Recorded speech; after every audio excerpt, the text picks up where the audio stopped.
මරු. තාම බබා. ඔය ඇස් දෙක පොට්ට වෙනකම් ඔය මගුල බොබින්දා. මේ කාමරේ හැටි බලපන්. කොයි වෙලේ බැලුවත් ඔය ලබ්බෝ බොබින් ඉන්නවනේ.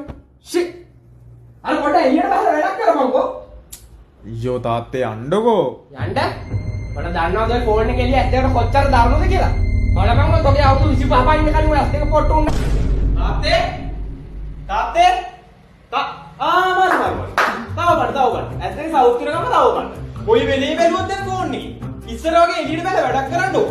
හැම වෙලේම තේස පාල මගුලක් බලනවා නැත්නම් අර නීල මගුලක් මගේ රේත්. මොකද?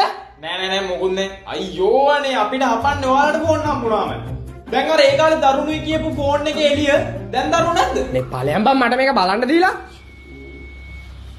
තාත්තේ බඩගිනි. මට කියන්නේ? ඉතින් අම්මට කියපන්. ඔයාට කියන්නේ? අම්මාද උයලා නෑ. එයා දවස් ෆෝන් එක ඕපන් ඉන්නවා. මේකට TikTok දාගන්න කොහොමද බං?